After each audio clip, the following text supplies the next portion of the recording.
गरीब की जादुई थाली। आह, हाय मेरी कमर। अरे आजकल तो मेरी कमर भी जवाब दे दिया है। हाय हाय ये दर्द। जब इतना ही दर्द रहता है आपकी कमर में तो क्यों करते हैं ये खेती? अब तो छोड़ दीजिए। अरे देवकी, अगर खेती छोड़ दूंगा तो घर कैसे चलेगा? अभी तो अर्जुन की पढ़ाई भी पूरी नहीं हुई है, उसकी पढ़ाई का खर्चा भी तो उठाना है। बाबा, आप लोग देखना, एक दिन मैं पढ़ लिख कर एक बहुत बड़ा ऑफिसर बनूंगा, फिर आप दोनों को ऐसे खेती नहीं करनी पड़ेगी। भगवान करे तू अपनी जिंदगी में बहुत आगे बढ़े। अब चलिए सब लोग खाना खा लीजिए। पूरा परिवार खेत में बने एक बड़े से पेड़ के छांव के नीचे बैठकर खाना खाता है। बाबा, आज सुबह मैं अखबार पढ़ रहा था, सुनने में आया है कि इस साल सब्जियों के दाम दुगने हो जाएंगे। ये तो सच में बहुत बढ़िया खबर है। अगर ऐसा हुआ तो इससे किसानों को बहुत फायदा होगा। अरे किसानों का तो फायदा होगा, लेकिन बेचारे गरीब लोगों का क्या होगा? कैसे खरीदेंगे वो महंगी महंगी सब्जियां? महंगी सब्जियों के दाम सुनकर जहां किसान मनोज का परिवार खुश था, तो वहीं मनोज को गरीब लोगों की काफी फिक्र हो रही थी। ऐसे ही समय गुजरता है और कुछ दिनों में मनोज खेती करके सारी सब्जियां लेकर उन्हें बाजार में बेचने के लिए निकल जाता है। अरे काका, ये आलू और टमाटर कैसे दिए हैं? अरे बेटा, आलू 50 रुपए किलो है और टमाटर 70 रुपए किलो। अरे क्या इतनी महंगी सब्जियां लगाते हैं आप? पाव भर देकर ही काम चलाना पड़ेगा अब तो। सब्जियां महंगी होने के चलते अब ज्यादातर लोग पाव भरी सब्जी लिया करते थे, जिससे मनोज को काफी ज्यादा नुकसान होता है। ये प्याज और भिंडी तो बिना बिके ही खराब हो गई। अरे अभी तो बस ये शुरुआत है। मुझे तो लगता है आजकल जो पाव भर में सब्जियां बिक रही हैं वो भी आगे चलकर नहीं बिकेंगी। मनोज की सोच बिल्कुल सही निकलती है। कुछ दिनों में लोगों ने सब्जियां खरीदना बिल्कुल ना के बराबर कर दिया था, जिससे मनोज का काफी नुकसान होता है और मनोज की मुश्किल से 50-100 रुपए की कमाई हो पाती है, और इन पैसों में घर का खर्च लाना बिल्कुल नामुमकिन था। हे भगवान, अगर ऐसा ही रहा तो घर का खर्चा कैसे चलेगा? ऊपर से अर्जुन के कॉलेज की फीस भी अगले महीने तक जमा करनी है। अरे मुझे तो समझ में नहीं आ रहा, कहीं ऐसा ना हो कि खेत गिरवी रखने की नौबत आ जाए। शुभ शुभ बोलिए। अगर ऐसा हुआ तो हम तो बर्बाद हो जाएंगे। हमारे पास इस खेत के अलावा और है ही क्या? अपने माँ बाप की हालत और उनको परेशान देख अर्जुन अब एक बहुत बड़ा फैसला लेता है। माँ, बाबा, मैं जानता हूँ आप लोग काफी परेशान हैं, लेकिन अब आपको और परेशान होने की कोई जरूरत नहीं है। मैंने सोच लिया है, अब मैं शहर जाकर नौकरी करूंगा। अरे बेटा नहीं, पढ़ाई की उम्र में हम तुझे नौकरी नहीं करने दे सकते। बाबा, मैं हमेशा के लिए पढ़ाई थोड़े ना छोड़ रहा हूँ, सिर्फ कुछ दिनों के लिए पढ़ाई से ब्रेक ले रहा हूँ। जैसे घर के हालात ठीक हो जाएंगे मैं दोबारा पढ़ाई शुरू कर दूंगा। अर्जुन की बात सुन मनोज और देवकी को अपने बेटे के लिए काफी दुख होता है। अगले दिन होते ही अर्जुन शहर की बस पकड़कर काम के लिए निकल जाता है। तभी अचानक रास्ते में अर्जुन की बस का एक्सीडेंट हो जाता है, जिसमें अर्जुन को काफी गहरी चोट आती है।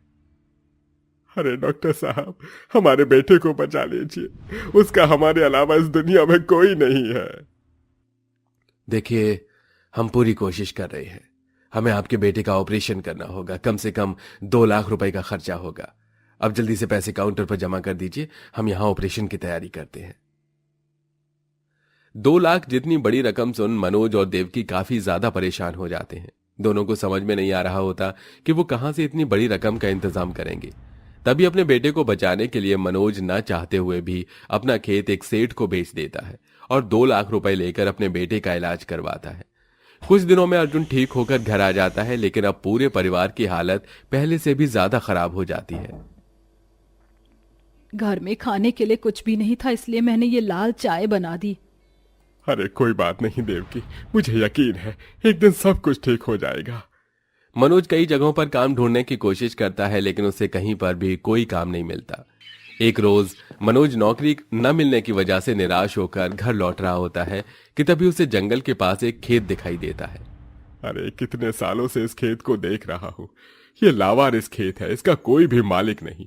अगर मैं इस पर खेती करके सब्जियां उगाऊंगा तो अपने घर के हालातों को ठीक कर सकता हूँ। मनोज घर जाकर खेती करने का सामान लेता है और उस खेत पर जाकर कुल्हाड़ी से खेत जोतने लगता है, लेकिन खेत की जमीन काफी ज्यादा सख्त होती है, जिसके चलते मनोज को खेत जोतने में काफी ज्यादा परेशानी होती है। हे भगवान, अब तुम ही अपना कोई चमत्कार दिखाओ। 2 दिन हो गए लेकिन आधा भी खेत ठीक से जुत नहीं पाया है। मनोज परेशान होकर बार बार भगवान का नाम लेकर खेत जोतने लगता है। तभी अचानक मनोज खेत में एक जगह कुल्हाड़ी मारता है और उसे टन से आवाज आती है। अरे ये आवाज कैसी है, जैसे मानो नीचे कोई बर्तन हो। मनोज फावड़े की मदद से खेत की जमीन की मिट्टी को हटाने लगता है। काफी देर तक मिट्टी हटाने के बाद मनोज को उस खेत के अंदर एक सुनहरी रंग की थाली मिलती है। अरे ये थाली इस खेत में क्या कर रही है? भला थाली को जमीन के अंदर कौन गाड़ता है? लेकिन दिखने में तो काफी सुंदर है। एक काम करता हूं, इसे घर ले चलता हूं। मनोज उस थाली को अपने घर ले जाकर रख देता है और ऐसे ही कुछ दिन गुजर जाते हैं।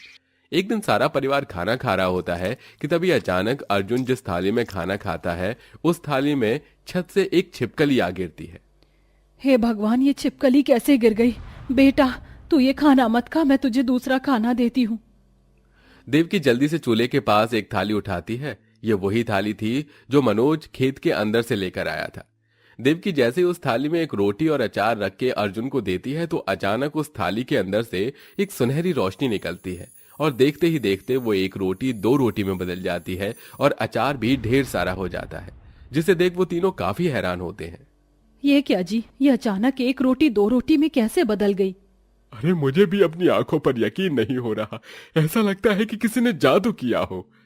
अर्जुन उस थाली के अंदर से उन 2 रोटियों को निकाल कर फिर से एक रोटी रखता है और देखता है कि इस बार भी उस थाली के अंदर से फिर से सुनहरी रोशनी निकलती है और वो रोटी 2 रोटी में बदल जाती है।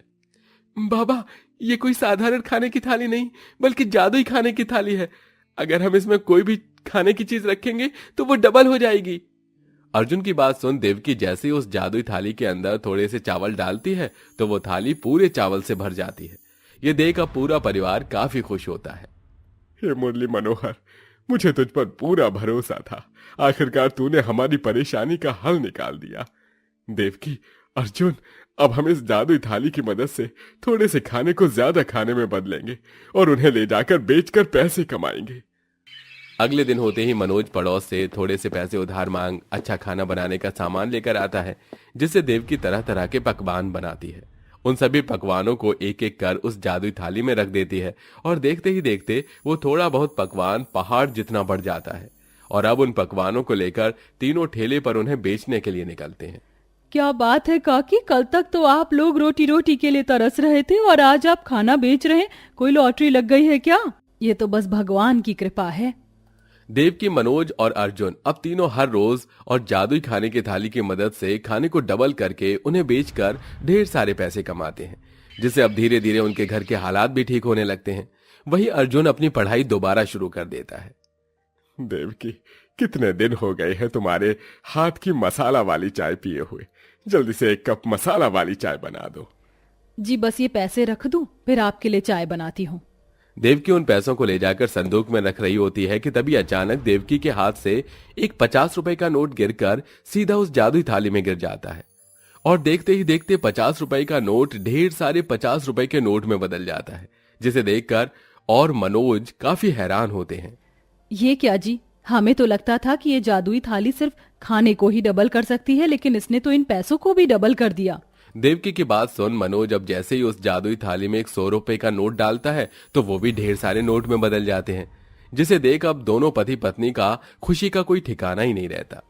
मुझे तो अपनी आंखों पर यकीन ही नहीं हो रहा कि सब सच है। सुनिए जी, अब हम इस जादुई थाली की मदद से सिर्फ अपनी ही नहीं बल्कि लोगों की भी मदद करेंगे। लगता है ये जादुई थाली भगवान ने हमें इसलिए ही दी है। देवकी की बात सुन मनोज काफी खुश होता है, जिसके बाद अब वो लोग उन पैसों को डबल करते हैं और सबसे पहले मनोज सेठ से अपनी गिरवी रखी हुई जमीन को छुड़वा कर दोबारा उस पर खेती करना शुरू कर देता है। वहीं अब देवकी जहां अमीर लोगों को पैसों में खाना देती है, वहीं गरीब लोगों को मुफ्त में खाना देकर उनकी मदद करती है। बहन जी, आपका बहुत बहुत शुक्रिया। भगवान आपका भला करे। आज आपकी वजह से मेरा पूरा परिवार पेट भर कर खाना खा पा रहा है। पूरे परिवार को गरीबों की काफी दुआएं लगती हैं। इसी के साथ सिर्फ कुछ वक्त में पूरे परिवार की जिंदगी भी पूरी तरह से बदल जाती है और अब उनके पास एक अच्छा घर होने के साथ साथ हर तरह की सुख सुविधाएं भी होती हैं, जिसे देख अब मनोज उस जादुई थाली से पैसों को डबल करते हैं और अब गरीब और बेसहारा लोगों के लिए मकान बनाते हैं। वहीं हर दिन वो लोग भंडारा भी करवाते हैं। इसी के साथ लोगों की मदद करते हुए पूरा परिवार हंसी खुशी जिंदगी जीता है।